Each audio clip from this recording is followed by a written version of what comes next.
several years, 6, 7, 8. You knew it was coming. Tried to be prepared for it. And, still at 11:19 last night, I was not prepared. I haven't been prepared all day, and probably won't be for a while. But as I said, it's just it's so sad because for me personally, I've really missed him the last few years also. But he was my mentor. He gave me a chance. The things that I've been able to do have been directly responsible, or are the direct responsibility of my players. But if you could choose someone else, it would be Coach Smith. He gave me just such a wonderful opportunity and trusted me, taught me, shared his knowledge. That's the best that you can do for anyone.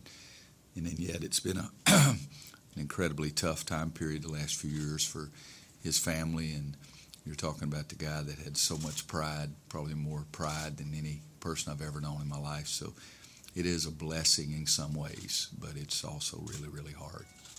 Andrew?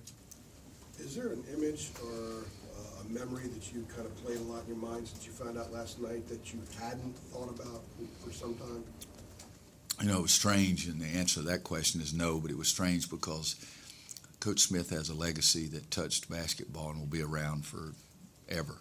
You know, the little things like huddling at the free throw line, changing defenses, guys clapping when guys come off the bench, all those kind of things. But one of the ones that I've always admired the most was pointing at the guy that made the pass and thanking the passer. And Hubert and I still do it almost on every possession as a coaching staff. But last night, when we came back, we had watched the first half, part of the first half of the game coming from the airport here, and it shows Bryce rebound, dunk, follow. And the camera focuses on Bryce, and he's going back down the court, and he points, and I think it was Marcus. I said, Bryce, I've never had a player point at a guy for missing a shot so he could dunk it before. You know, that's a new one. Coach Smith always wanted you to point at the guy that passed you the ball, but you were thanking Marcus for doing such a bad job shooting the ball that you were able to get to follow dunk. And that was, at that time, I did not know what was coming just a couple hours later. And that's, people will be doing things that they have no idea came from Dean Smith, but they'll be doing it because it's been passed down from coaches to coaches, players to players. Luke? Right. At what point, I mean, you come here as a young man, at what point do you start to get a sense of Dean and his social record and what he did for civil rights and for all those things, all those causes that he would take on because of You know, Luke, it's strange because I decided I wanted to be a coach the summer after my 9th grade year in high school. And been very lucky because so many people have changed their mind 100 times before they finally find exactly what they want, and some never do. And I did that because of my high school coach. And he was the first person to give me confidence and made me feel like I could be somebody, made me feel like I could do some productive things. Was really the reason I went to college. I was the first Williams to ever go to college, first of my generation. And yet I would be in U.S. history class as an 11th grader 2 years later, and it was coached by Coach Baldwin. And he would talk about Coach Smith and what a great coach he thought he was. And so it was my junior year in high school before I ever even thought about going to college. It was just not something that was talked about. I mean, it just wasn't. And so I was such a great player. I remember exactly the number of scholarship offers that I had, you know, so but I turned down a few of those and told Coach Baldwin I wanted to go to Carolina. He had gone here, and I just heard so many great things. And he said, well, that'll be good for you because you'll be able to learn some things from Coach Smith. And at that point, the social initiative that he had done was not talked about. And then my freshman year here, I played on the freshman team for Coach Guthridge and used to hang around and watch the practices, and I became just more interested in the man. And started reading all the articles and stories, and, you know, and that was right in the middle of his 3 straight Final Four runs, 67, 68, 69, because fall of 68 is when I got here. And that really stood out to me because I didn't want to be just a coach that cared about points and rebounds. And And during that time period also was we had the cafeteria worker strike. There were some things going on. We had Kent State going on, and so it was a time period of demonstration, a time period of unrest around college campuses. And so that also put what Coach Smith had done up a little more importantly in my mind. And so it was really after I got here as a freshman that I really started seeing all those things. I hope that wasn't too long of an answer, but I think I got there. Andrew? Well, people talk about the Carolina family. How do you think Coach Smith has developed that? What does that place mean to you? The Carolina family, it means it is a family, and it's so funny because all of our guys, when I was an assistant here, would come back and talk about how the other guys in the NBA would make fun of that. And we used to just say it was just jealousy, because they wanted to be part of that family as well.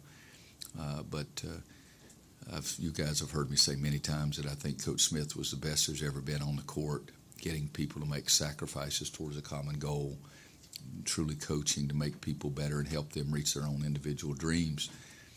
But at the same time, he was better off the court. He cared more about people than wins and losses or records or anything.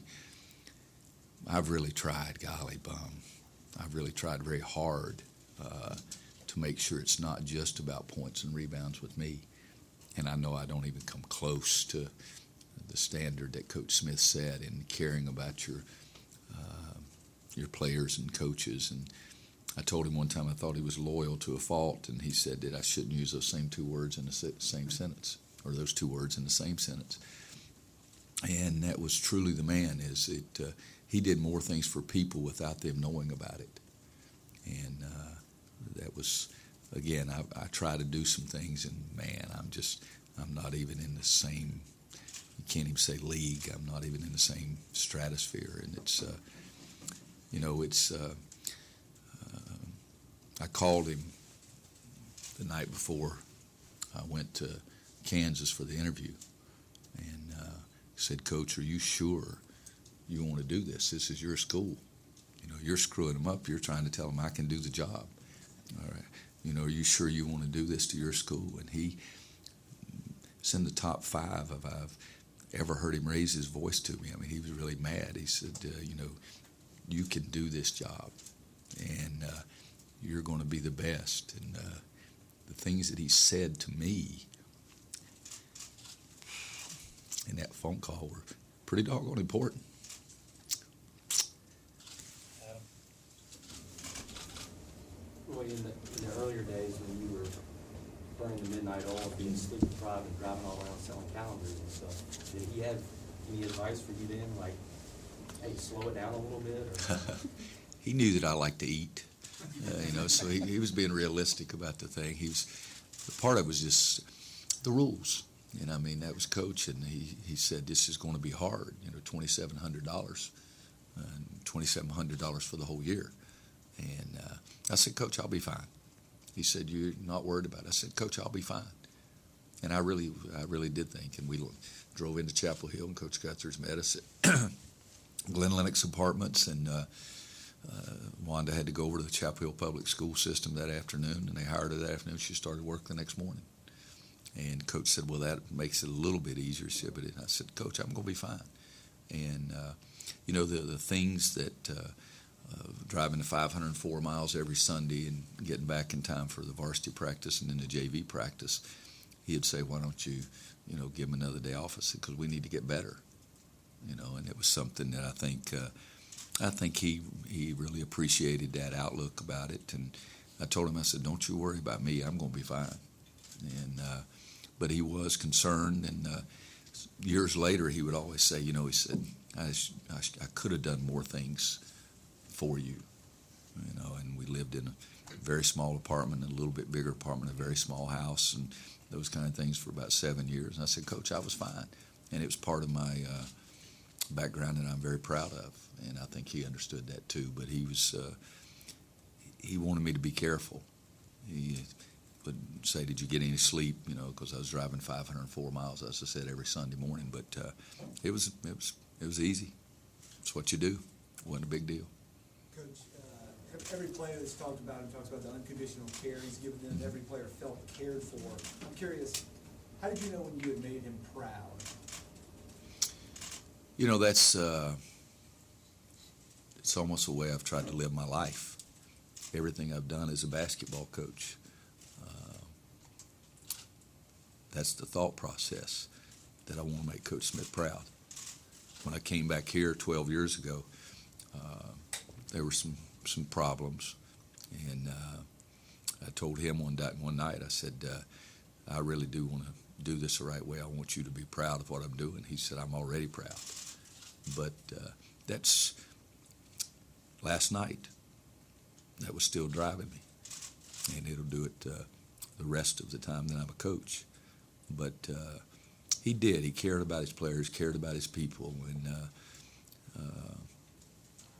I still miss his first several years after every game having the message on the phone, and still miss the little notes that he'd leave on the desk after games, and loved having him around and loved having him that involved. And it would have been a blessing for me if he were still involved. The last year and a half or so haven't been the easiest in the world, and it would have been a blessing for me to have had him around during this time period too. Take a few more back left here, Roy, then Brett. Yeah. What does it mean to you that the conversation today barely touches the win total? It all seems to be about him as a person. What does that mean to you? It means he did it. He was successful. Sitting at the cafeteria counter was more important than wins and losses. Having Michael Jordan say he was his second father, that's more important. And it was more important to Coach Smith. It means he won. He was a success because that was more important to him. He used to say, you know, if we would just play well, I could handle the losing if we play well. I said, come on, Coach, we need to win too. You know, I want to do that. I'd rather win and play poorly. But he was a much greater man than me. And his whole thing was to do the best you can do, the absolute best that you can do. Don't leave any stone unturned. Do the absolute best you can do, and then live with it. And you know, so it's. I've never had it put to me like that, but that's a pretty nice way. If you think about one thing, if somebody mentions Coach Smith's name, there's a big smile that comes to me. But even more importantly, just respect for the man, and that's a pretty neat deal. And he's gonna. I said to one of my buddies that as sad as I am, I also feel very blessed because he was such a great influence on me. I can't imagine anyone being a better influence than Coach Smith was. I just cannot imagine that. So even in times like this, when you're really sad, and when I've been sad the last few years, not having him in the same shape and form that I'd had before, you got to feel very blessed, you know. And I got a text from Kenny Smith, and he said almost the same exact thing, is that we're so fortunate we were blessed because he was a great part of our lives. And he still will be. I mean, you know, he had some weird stuff. I mean, if you're standing on the first tee, you know, everybody wants to hit a mulligan. He would always say, if you hit the mulligan, you got to play the second one. You don't get to choose. So we called it the Dean Smith rule. We still do. You're on the green. He wanted everybody to play by the rules, you know, and we're a bunch of old guys, and I wasn't as old as he was. But he didn't want the stuff, if you play golf, it's good if it's in the leather. That wasn't Coach Smith. It was good if it was in the little leather, if it was in the grip. And we still do that to this day.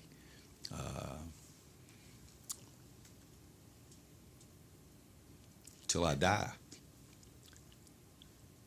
a lot of the things that I do will be from him. That's a pretty good legacy. It really is. So we'll still talk about him on the golf course. We'll still talk about him getting mad at somebody just not dropping the ball in the right area, doing it the right way. And everybody would just laugh and laugh and laugh, but they'd go ahead and do it the way he said. He got mad at me because I got it one little tournament deal we're doing where I got him and Coach Guthers to play from the senior tees. And he didn't want to play there. But Coach Guthers did, so he's mad at me.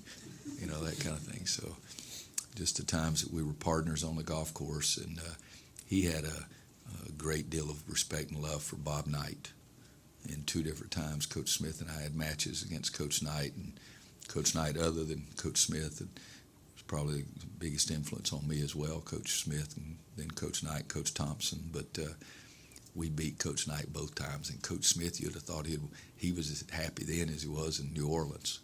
Okay, and so it's I'll remember that competitiveness. Because he taught me one other thing. Everybody says that Roy's one of the most competitive guys they've ever been around. Well, he taught me to be competitive about the right things, and I'll never forget that either. Anybody else? Do you remember Yeah. when he was stepping away in '97, some of those conversations, and obviously Bill got that '98 team that was pretty loaded. Mhm. Just do you remember anything about that, and anything strike you about timing of it or anything? Well, he had told me, you know, that when he left, he wanted to make sure the team that he left was really good. You know, he wanted to make sure that the program was where he wouldn't have not be blamed, but he wouldn't blame himself for not leaving something there that everyone who took the spot could be successful. And you know, we'd had some conversations that spring, summer, fall.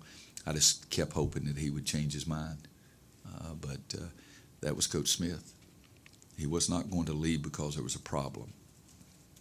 He was going to leave because he thought it was the time to leave, and he wanted to make sure that the program was in good hands with Coach Guthridge, and there would be some very good players there, that the Tar Heel program would still be where it was. Coach, thank you very much. Thanks, guys. Thank you for coming on short.